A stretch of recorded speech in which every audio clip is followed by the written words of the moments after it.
What's happening, everybody? It's Sean with reactions to the classics, and today we got a reaction to Gojira and their album From Mars to Sirius, purchased by my friend, longtime supporter, and patron of the channel, River. Thank you, River. Appreciate you. Appreciate all the patrons who make this thing go. If you'd like to support us in any way, check out that Patreon link below, or the Patreon link on the end screen. You can support us for as little as $1 a month. You want to support us for more? We can do some cool stuff like album reactions, song battles, song reactions. Check it out. There's a free trial. Click on that link below. All right. I don't know anything about Gojira. River says they've been getting a lot of love recently after their performance at the 2024 Paris Olympics, which just ended last week at the time I'm filming this. After their performance at the opening ceremony playing the French revolutionary song Gojira. I'm sure I said that wrong. Their Spotify listeners spiked heavily after this, and in my opinion, they're one of the best French metal acts out there. Little info on them.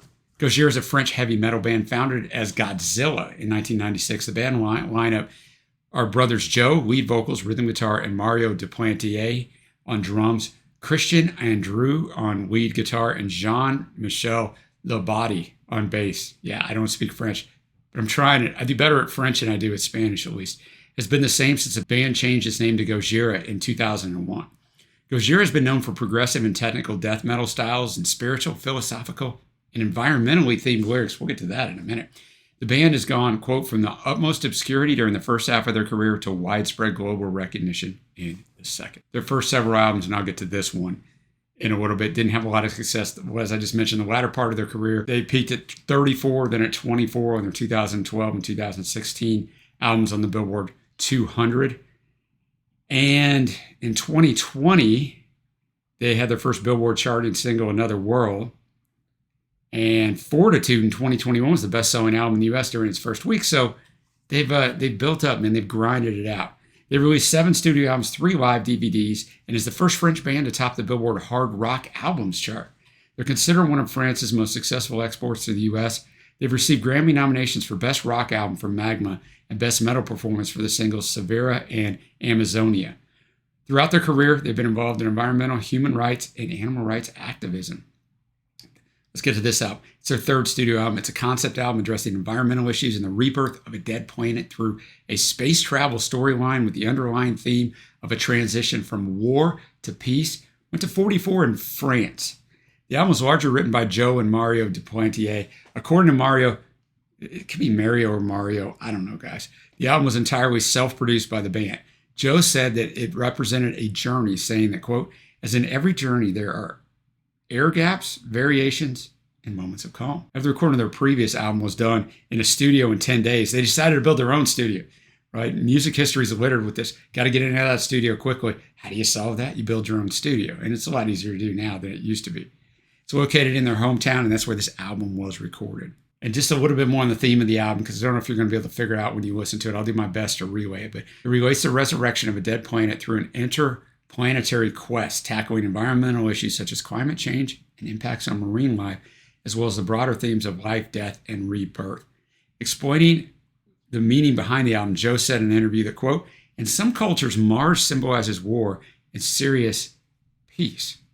I'm simplifying. It's a journey of a state of war. Even in France, we are preserved, but it can be a war within us, in our flesh, in our mind, a war with ourselves. Metal Sucks named it number 9 on the list of the 21 best metal albums of the 21st century. Loudwire ranked as the 15th best progressive metal of all time. Metal Hammer named it the 15th greatest heavy metal or greatest metal album of the 21st century. So I just tell you all that it's got a lot of acclaim. All lyrics are written by Joe. All music is composed by Gojira. All right, if you haven't known this before, the music won't be in the video, but it will be at a Vimeo link below. Click on that, follow along with us. Let's jump into it. The opening track, Ocean Planet. It's a pretty long album, guys, so buckle up. I'm going to have the lyrics up as always. Thanks again, River. Let's get it. All right, Ocean Planet. Obviously, Joe's going to come in hard on the vocals, but you have those heavy doom-like riffs, but then you also have these great guitar melodies, so that was a cool thing. Breaking down the lyrics, I mean, someone says our protagonist is having visions that the world's going to end, and he knows we're going to have to travel through outer space to get to, a place where we can live. I don't know. I mean, we do have talking about whales in the sky, and the 7th song is called Flying Whales, so I imagine those are going to tie in together, but hey, first time I've listened to this album, so I'll piece it together the best I can. Next up, we got Backbone. I'm going off some different research that I did, so don't hold me to this, but supposedly the protagonist flies to Sirius where the master race teaches him to restore life on the planet, possibly Earth or Mars. I don't know. I mean, part of verse 1. Order me to face the wind, my structure's alive, body's on the way, don't bow down before the walls of fear and madness. They try to counter me and strike me down to the ground again. You know, much more like just straightforward genre type music. I thought that Ocean Planet had more change-ups, was more interesting, but I mean, it's still a good song. Fantastic drumming stood out for me. All right, now we got From the Sky. We'll go back to From the Sky. You know, I mean, obviously just intense drumming driving this track all the way through. Talking about, you know, the chorus. It has a chorus, a lot of them doesn't. From the sky. The life on Earth, like Ocean Planet, somehow came from the alien world across the skies. And then he just kind of breaks all of that down. I do feel like no one can save me. I am so alone. Yet I cried. I called for help, forsaken. But I know the only way is understand the living, obey the rule of light, and face the fear inside out. Lost, I found there a stone erected in lines. I mean, some good writing on that song, advancing the story. And then I'm just going to assume Unicorn, obviously, is some sort of segue into a different part of the story, but also kind of a palate cleanser to kind of dial everything back and show you out. We have 8 songs left. 5 of them are around the 7-minute mark, a little under or almost 8 minutes. So we're about to get into some really long songs where dragons dwell. So is this a new world that we're discovering? All right, where dragons dwell. All the research tells me this is kind of about, talking about dragons, we're also talking about the dragon within ourselves, right? Going through the tribulations and trials to uncover who we truly are. So dig in and try to find the dragon inside of you. I could see that there. Like verse 2, I met the dragon in a cave by the mountain. Now I bring the evidence the beast is alive. This angel army will strike in the morning. Then a star will rise and shine in the sky. But I grow impatient, cannot stand the wait. And I start to dig within me, this tunnel too. In this region of me, a great dragon is lying on the wealth of a mighty world. My own world inside. So maybe he has got to... He's got to dig deep within himself to do what he's about to have to do. Remember, guys, I mean, this is not a straightforward concept album. You got to really read between the lines. And I did a lot of research to let other people do that because I haven't heard it and you're not going to get it on first listen. So hopefully I'm not leading you astray. All right, the heaviest matter of the universe. I mean, that's a tough song title. Some nice melodies on it. I mean, it goes without saying the guitar work and the drumming, I'm not just going to be repetitive, are fantastic on this album. He's in a black hole. Now, whether he's really in it or he's in it in his dreams, I don't know. At the very end, overtaking time and now understanding space, I feel united. I do cross light. Feel the living. Here in the center stands the light of love. It can never be touched from greater silence. Shall return. So somebody says that he's traveling through space. It's taught to him by the whales. I didn't get where the whales taught him that, but it's a good segue into our next song, which is Flying Whales. Loudwire included this song on their list of the 66 best metal songs of the 21st century, and Rolling Stone included in their list of 100 greatest heavy metal songs, ranking it at number 70. I mean, that's high praise. I don't know. I don't care if you like these lists or not. People always complain about the list. I get it.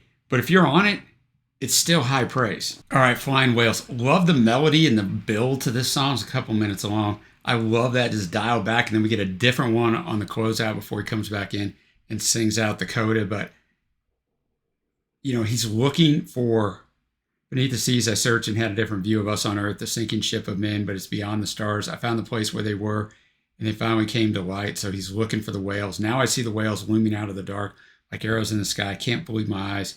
It's true. So he's looking for the whales and other things he's seen in space. Supposedly while he's traveling to Sirius, but I guess we'll find that out. But a really good song because it takes you on this just arrangement journey, right? It's so diverse. So really enjoyed that. Next up, we have In the Wilderness. All right, In the Wilderness. I'll cut off the last 15 seconds of almost silence of fading out because that song was really long. Like that song was way too long. I get what they're trying to do in the wilderness because it's happened, right? In the story, I get it. At the very last verse, henceforth shall always be there. Planet Earth will overcome. Men destroyed, scorned, and killed their lives, but the world is on her way. So I think as you read the lyrics, the planet kind of is meeting its demise because of man. So that's why you get this heavy instrumentation, which is good. But man, it's just way too monotonous in two different places. It just goes and goes and goes. So I know you want it to go for a little while to set the tone. If you love them, you're going to disagree with me, I would imagine. But I'm telling you, as someone who's just listening for the first time, that one was too long. Whereas a song like Flying Whales, which is basically the same length, was not too long at all. All right, now we go to World to Come. All right, World to Come. I super enjoyed the arrangement on that, the instrumentation. And And we're going to find out that it actually has happened, right? It's actually good. I'm sitting by a lake, but it's not of this earth. The water is so clear and the birds are alive, a mirror for the sky. All they see themselves and fly away. And then he asks himself, later, is he dreaming? Is this real? But kind of like it did happen. The humans actually repaired Earth is what I take out of that. Because he said, this is the earth, but ages after, I know the world will overcome its pain. The simple fact I dream about it already makes it happen in the rain. It's right in front, but you don't face it. I've dedicated all my life in me. So kind of goes on from there. All right, next up from Mars. Joe said in an interview, in some cultures, Mars symbolizes war and serious peace. I'm simplifying. It's a journey of a state of war, even if in France we are preserved, but it can be a war. I had this quote earlier, but it's kind of in context of this. Within us, in our flesh and our mind, a war with ourselves. So from Mars, almost a whispered vocal from Joe, this beautiful melodic guitar work on there. I actually enjoyed that song a lot. I mean, this one should have been longer. He's talking about kind of reaching out, and, it's a lot of abstract stuff. But I just it's just a verse. I just looked myself straight in the eyes and saw that I had to move to higher places. So I took my courage in both hands and I pushed off the ground with all my might. Took off from the red place in the sky, I fly. And he kind of goes on from there. All right, we got 2 songs left. Now we're going to go. I mean, this album is from Mars to Sirius. We're finally at song 11. Going to go to Sirius. All right, to Sirius. This song's very clear. He's went to Sirius, to the solar system. Now from a solar system to another FY. Come with life in my veins. So he's talking about, and I've come to Sirius C to learn from your friends of old. And wish to come into being, and behold, I'm with you. I'm ready to go. The bridge from the strength of God, we go to the power of Goddess. So Mars to Sirius, the male to the female. This place is a throne for brightness. The age of war is over. And so he just wants to stay there forever, right? He says, dolphins from upper space are in front of me, in present they dwell. And the outro, this is my way, I found my home, my state of real. Great instrumentation on here. It is interesting to me. I thought this instrumentation might be a little more dialed back because he's found his peace, so that would seem to have, sort of made sense to me. But, I mean, it's well done. They know better than I do. All right, we're to the last track. We got Global Warming, the longest track on this album. Global Warming. That was the kind of change up in instrumentation that I thought we might get, from the more positive to Sirius as well. But that song's the longest song in here, almost 8 minutes, but it doesn't seem like 8 minutes. It's a very good long song because I'm going to have some comments on the other long song, some of the other long songs in a minute. But really well done. And kind of a clever wordplay, right? Global warming. So he kind of thinks things are going to turn out bad. What is this thing that we call hate and that's inside of me can't get out of here? Bridge, a world is down and none can rebuild it. Disabled lands are evolving. My eyes are shut. A vision is dying. My head explodes and I fall in grace. But then, verse 3, I had this dream our planet's surviving. But then he kind of opened the eyes and let all this flow in. Now see a new hope is growing inside, and then finishes out over and over with, we will see our children growing. Well, if the earth was going to end, you would not see, your planet, if he's at Mars, wherever he is, it would not, you would not see your children growing, right? Because it would be over. So he has hope that maybe the humans have finally figured this out and turned things around for the better, but a really good way to finish this album out. Now we'll go to my favorite tracks. Honorable mention for World to Come. Fave tracks, I think all 3 of these songs are high quality. Ocean Planet, Flying Whales, and that last song, Global Warming. Now we'll get to my overall score. It's an interesting album. It's almost 67 minutes long. It's a concept album, but it's a lot of abstract stuff. I mean, I had to tell you a lot of what I thought it was about based on just a ton of research I did. And that's just imagining that the people who are writing those articles and doing that stuff are right, because I didn't really find anything from the guys talking about it except for in a global abstract way of what the concept of the album was. But I thought Joe was really good on his vocals, obviously. Good rhythm guitar on there. Christian on the lead guitar was fantastic. Mario on the drums were great. And then Jean-Michel Labate on bass. You felt it on some of the songs really good, and some of them you can't find it in there, the bass, but it's there. They need it. It's good. So thought the musicianship obviously was top notch. It's long in some places. Like long songs, I'm not a fan of them for one reason, because most of them, I would say 90% of them, are just monotonous. You're just hitting me with the same stuff over and over and over again.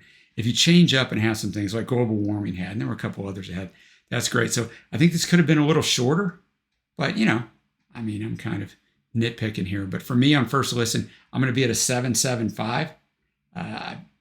Rivers brought me a lot of great concept albums. Some of them I just thought were a little bit easier to track than this one, but that doesn't mean this one's not great, guys. It's first listen, so just remember that. If you're huge fans of them, Come after me in the comments. I get it, man. I accept it. Let me know what you think of this album down below, where it falls in their catalog and your favorite tracks. Thanks again to River. And until next time, guys, I will see you.